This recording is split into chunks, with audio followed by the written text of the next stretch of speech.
The loomis method is a popular approach for drawing the human skull, developed by the renowned illustrator Andrew Loomis. Here's a step-by-step guide on how to draw the human skull using the loomis method. Step 1. Basic shapes. Start by drawing a circle to represent the cranium, the top part of the skull. This circle should be slightly flattened at the bottom to create a more oval shape. Then, draw a horizontal line and a vertical line intersecting at the center of the circle. These lines will help you place the features of the skull accurately.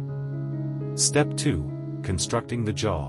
Below the circle representing the cranium, draw a rectangular shape to represent the jawbone. The width of the jawbone should be slightly narrower than the width of the cranium.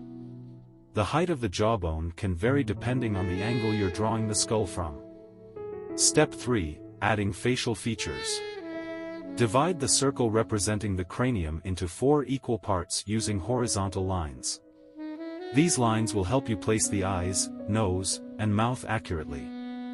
The eye line should be drawn halfway between the top of the circle and the bottom. The nose line should be placed slightly below the eye line, and the mouth line should be halfway between the nose line and the bottom of the circle. Step 4. Refining the features. Sketch in the eye sockets, nose cavity, and the opening for the mouth using basic shapes like ovals and triangles. Pay attention to the placement of these features in relation to the guidelines you've drawn. Step 5. Adding detail. Once you have the basic shapes in place, start adding detail to the skull. Define the contours of the eye sockets, the shape of the nasal cavity, and the curvature of the jawbone. You can also add details like the teeth and the various sutures and ridges on the skull. Step 6. Refining and shading.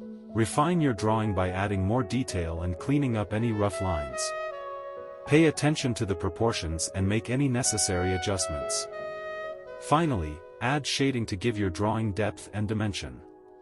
You can use cross-hatching or stippling techniques to create shadows and highlights. Step 7. Final touches. Once you're satisfied with your drawing, erase any remaining guidelines and add any final details or touches. You can also experiment with different shading techniques to achieve the desired effect.